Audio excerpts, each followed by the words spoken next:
Dear students, कल जो हमने ग्रामर का सेंटेंस पढ़ाया था, काइंड्स ऑफ सेंटेंस बताया था, आज हम उसी पे आपको होमवर्क दे रहे हैं। जैसे कि आपको सेंटेंस लिखा हुआ है, यहाँ दिख रहा है, आपको क्या करना है, आगे के ब्रैकेट ये बने हैं, इन ब्रैकेट्स में जो है आपको सेंटेंस के टाइम्स को फिल करना है। ठीक है, ये कौन सा सेंटेंस है, ये कौन सा सेंटेंस है, इंट्रोगेटिव है तो इंट्रोगेटिव आप भरेंगे, और इंपरेटिव है तो इंपरेटिव आप भरेंगे। ठीक है, कल मैंने सबका एग्जांपल भी बताया था आपको, तो आपको जो है क्या करना है, ये इस ब्रैकेट में आपको भरना है। ठीक है, जैसे हम बता दे रहे, I do not go to school, मैं स्कूल नहीं जाता हूँ। तो अब ये जो है साधारण सिंपल सेंटेंस है, यानी असर्टिव है। असर्टिव का कौन सा है, नॉट आया है, डू नॉट। असर्टिव का कौन सा है, निगेटिव। तो आप इस ब्रैकेट में क्या लिखेंगे, असर्टिव लिख दीजिए। ठीक है, और एक बता दूं, ओपन द डोर। अब यहाँ देख रहे हैं कोई आदेश दे रहा, ओपन माने खोलना, द डोर दरवाजा, दरवाजा खोलो, यानी कि आदेश हो रहा है।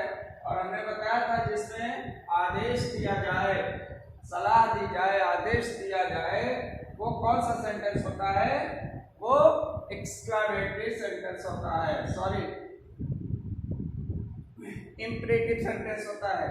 ठीक है, और एक पहचान का तरीका आप लोगों को ये भी बता दिया है कि जिन वाक्यों के अंत में ये क्वेश्चन मार्क आता है, ये ठीक क्वेश्चन मार्क दिख रहा है, क्वेश्चन मार्क ये वाला आए तो आप समझ लीजिए, तुरंत पहचान जाएंगे कि वो इंट्रोगेटिव है, प्रश्नवाचक वाक्य है।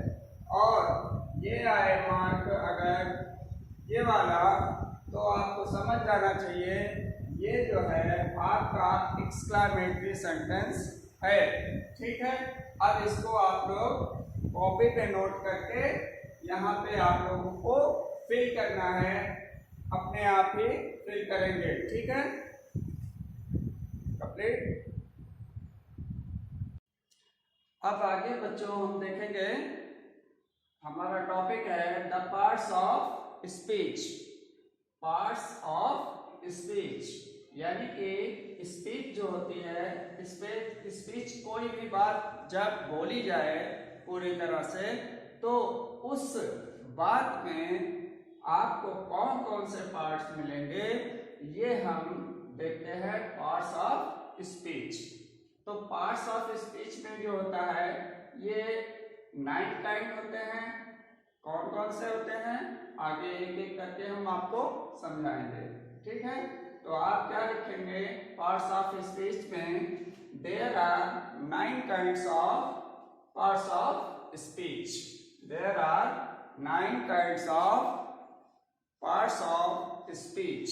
ठीक, अब नंबर 1 आप लिखेंगे, कौन सा है आपका, नाउन। नाउन, नाउन को क्या कहते हैं, संज्ञा। हिंदी में भी बता रहे हैं हम आपको, संज्ञा। ठीक है, पार्ट्स ऑफ स्पीच का पहला जो है वो क्या है, नाउन। अब नाउन क्या होता है, जैसे कोई भी सेंटेंस हो, उसमें जो भी काम करने वाला है, वर्क करने वाला है, वो या जिसके बारे में बात कही जाएगी, वो क्या कहलाता है, वो आपका नाउन कहलाता है। उसे संज्ञा कहते हैं हिंदी में, इंग्लिश में नाउन कहते हैं। तो अब नाउन की डेफिनेशन आपको देखनी है। नाउन की डेफिनेशन हेडिंग डालने के बाद आप इसकी डेफिनेशन लिखेंगे, नाउन की डेफिनेशन। तो पार्ट्स ऑफ स्पीच में देखिए, पहला है हमारा नाउन।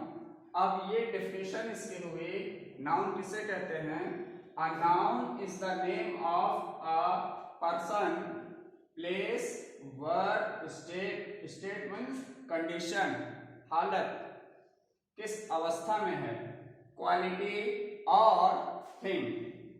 नाउन जो है किसका नाम है, संज्ञा जो है, हिंदी में हम बोल रहे हैं, पॉज करके आप लोग जो है हिंदी में भी इसके नीचे डेफिनेशन लिख लेना। एक संज्ञा वह होती है जो किसी भी जगह, व्यक्ति, जगह, काम, अवस्था, गुण या किसी वस्तु का नाम हो, उसे संज्ञा कहा जाता है। ठीक है।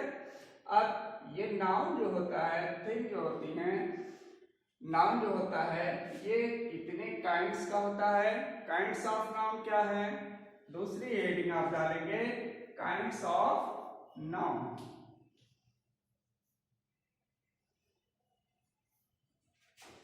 काइंड्स ऑफ नाउन, संज्ञा के प्रकार। हिंदी में क्या कहेंगे इसे? संज्ञा के प्रकार। संज्ञा के प्रकार। ठीक है। तो संज्ञा के कितने प्रकार होते हैं ये आपको मालूम है? नहीं मालूम है? तो संज्ञा के 5 काइंड्स होते हैं, 5। नाउन कितने प्रकार का होगा? 5 काइंड्स। तो आप लिखेंगे, ये हेडिंग डालने के बाद आप क्या लिखेंगे? नीचे लिखेंगे आप इसके हेडिंग के, there are 5 kinds of noun. There are 5 kinds of noun. ठीक। There are 5 kinds of noun. संज्ञा के 5 प्रकार होते हैं, या संज्ञा 5 प्रकार की होती है। 5 काइंड्स ऑफ नाउन। चलिए ऊपर से हम लिख दे रहे हैं। फर्स्ट जो होता है, नंबर ए बी करके देख लेते हैं। 5 काइंड्स होते हैं। तो पहला जो है हमने ये मान लिया, पहला जो है कौन सा नाउन होता है? फर्स्ट होता है proper noun. Proper noun. Proper noun Hindi में इसे कहते हैं व्यक्तिवाचक। व्यक्तिवाचक संज्ञा। व्यक्तिवाचक संज्ञा। ठीक। अब व्यक्तिवाचक संज्ञा क्या होती है? तो व्यक्तिवाचक संज्ञा जो होती है ये किसी विशेष व्यक्ति का नाम हो या किसी जगह का नाम हो, उसी को हम जो है प्रॉपर नाउन कहेंगे, व्यक्तिवाचक संज्ञा कहेंगे। जब किसी का नेम आए, किसी प्लेस का नेम आए, किसी व्यक्ति या पर्सन का नेम आए, तो वो आपका प्रॉपर नाउन कहलाता है। जैसे आपका एग्जाम्पल में देख लीजिए, एज, जैसे। ठीक है। किसी का नाम हो रामा, गीता, नेम है डेलही, एटसेट्रा। ठीक है। ये क्या है? ये देखिए व्यक्ति का नाम है, ये भी एक व्यक्ति का नाम है, पर्सन का नाम है गीता, और ये डेलही। डेलही क्या है? एक प्लेस का नाम है, और कोई वस्तु का नाम, जैसे प्रसिद्ध मशहूर फेमस चीज है, जैसे आप लिखेंगे the Bible, the Quran, the Gita. ठीक है। तो ये सभी जो है क्या हुआ? आपका प्रॉपर नाउन हो गया, क्योंकि ये जो है प्रसिद्ध चीजों के नाम है, नेम है। अब नंबर बी हम देखते हैं, यानी नंबर 2। नंबर 2 कौन सा है? प्रॉपर नाउन के बाद नंबर 2 बी होता है common noun. COMMON, common noun. Common noun इसे हिंदी में क्या कहा जाता है? हिंदी में इसे क्या कहते हैं? जातिवाचक संज्ञा। जातिवाचक